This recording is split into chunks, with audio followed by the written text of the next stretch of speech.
भाइयों, मैं डॉक्टर सुनील सिंह। तो आज जो हम करेंगे टेक्निकल जो वीडियो है वो है कि किस तरह से हम बुल की सिलेक्शन कर सकते हैं अपने फार्म के अनुसार। तो यहाँ पे 3 तरह के हमारे पास हमेशा रहते हैं कि हमारे पास एक इंडिजिनस है, इंडिजिनस में साहिवाल, गिर और मुर्रा सकती है।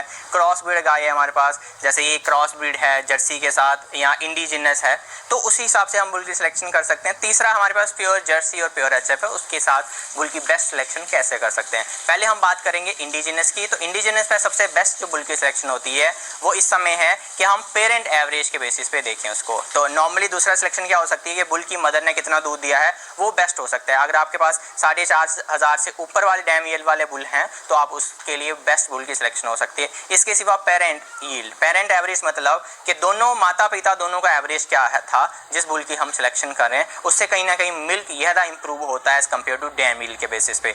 दूसरा हमारे पास आती है हमारा जो ऑप्शन आता है ब्रीडिंग वैल्यू के बेसिस पे। इस समय ब्रीडिंग वैल्यू बुल की निकल के आ चुकी है जो डीएनए टेस्टिंग के थ्रू होती है। तो ब्रीडिंग वैल्यू से आप जितना ज़्यादा ब्रीडिंग वैल्यू होगा जिस बुल का, वो सबसे बेस्ट होगा। आप उस बेसिस पे बुल की सिलेक्शन करेंगे, वो आपके लिए सबसे बेस्ट होगा। हमेशा जो आपकी गाय है उसको प्योर ही सीमेन लगाएं। आपके पास अगर साहिवाल है और गिर है तो उसको प्योर साहिवाल और प्योर गिर का ही सीमेन लगाएं। इसके सिवा क्रॉस ब्रीड की बात करते हैं, जैसे ये भी साहिवाल की और एचएफ की क्रॉस ब्रीड लग रही है। साहिवाल एचएफ का पूरा क्रॉस ब्रीड लग रही है, ये दे रही होगी 15 से 20 लीटर के बीच में दूध। तो ऑलरेडी अगर आपकी गाय 15 से 20 लीटर दूध दे रही है तो हमारे पास हिंदुस्तान में 8,000 डैम यील्ड से ऊपर वाला कोई भी ऐसा बुल नहीं है क्रॉस ब्रीड में जिसकी हम सिलेक्शन कर सकें 20 लीटर वाली गाय के लिए। तो इसलिए इसके लिए हमेशा इससे ऊपर हमें जाना पड़ेगा अगर हमें आने वाली फ्यूचर जनरेशन में दूध बढ़ाना है। तो इस तरह से आप बुल की सिलेक्शन करें, ताकि क्योंकि हम बुल की जब भी सिलेक्शन करते हैं तो दूध बढ़ाने के लिए सबसे पहला काम होता है कि दूध बढ़े उससे।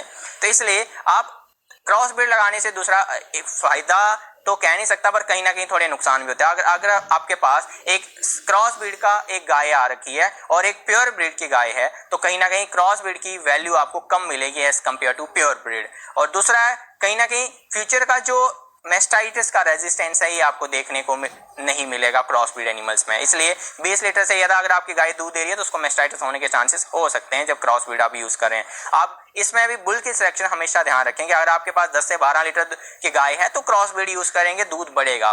लेकिन अगर आपके पास ऑलरेडी 18 से 20 लीटर वाली गाय है तो उस पर क्रॉस ब्रीड लगाने से आपका कहीं ना कहीं नुकसान ही होगा फ्यूचर जनरेशंस में।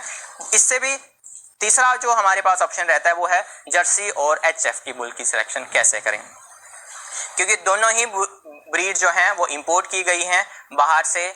और कहीं ना कहीं हमारे पास हम प्योर में बुल अगर हम यूज़ करते हैं तो चीज़ें इंप्रूव भी ज़्यादा होंगी। तो हमारे पास अगर जर्सी और एचएफ में इस समय जीनोमिक टेस्टेड बुल्स हैं, जीनोमिक टेस्टेड बुल्स जो हम इंपोर्ट करके लाते हैं जैसे स्पाइक, अरमाड़ा, ये सारे हो गए। और जर्सी में हमारे पास हो गया रोमियो, बिग शॉट। तो ये सारे के सारे जो बुल हैं ये इंपोर्ट करके लाए हुए हैं हिंदुस्तान में। और इन बुल की क्षमता क्या है कि इनका जो डीएनए टेस्टेड बुल्स हैं ये, और इन डीएनए टेस्टेड बुल्स में क्या होगा कि इनके पास क्षमता है 30 लीटर, जर्सी में 30 लीटर दूध पे 5% का फैट।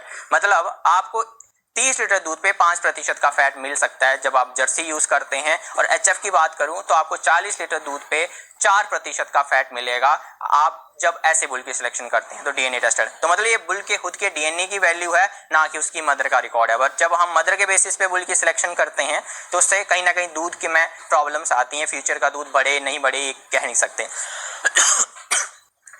दूसरा जो मेन प्रॉब्लम आती है मेस्टाइटिस। तो अभी जो भी जीनोमिक टेस्टेड बुल्स हैं उनको मेस्टाइटिस का उनमें रेजिस्टेंस मिलेगा। फिट एंड लेग कंपोजिट अच्छी मिलेगी जिसमें फिसलने की संभावनाएं कम हो जाएंगी, बच्चा फंसने की संभावनाएं कम होंगी, जेर फंसने की संभावनाएं कम होंगी जितना हाई ट्रांजिशन राइट हम बुल चूज करेंगे। इस तरह से आप बुल की सिलेक्शन कर सकते हैं कि आपको कौन सी बुल क्वालिटी चाहिए आने वाली बच्चियों में। जैसे ये भी गाय है, एक कम बॉडी वेट वाली गाय है जो पीछे मुझे ब्लैक दिख रही है, एक क्रॉस ब्रीड गाय है। तो इससे पीछे आप देख पा रहे हैं उससे थोड़ी बड़ी गाय है। तो आप इस तरह से बुल सिलेक्शन कर सकते हैं कि आने वाली जो बच्चा की हाइट कम हो, हाइट बढ़े, वजन कम हो, वजन बढ़े, तो ताकि आप फीड एफिशिएंसी पे भी काम कर सकते हैं। तो इस तरह से आपको इस समय जीनोमिक टेस्टेड बुल्स में आपको 50 ट्रेड्स पे काम कर सकते हैं। तो आपके पास 50 ट्रेड्स अगर एक गाय में है, आपको कौन सी ट्रेड सुधारनी है उसी हिसाब से आप बुल की सिलेक्शन कर सकते हैं। धन्यवाद।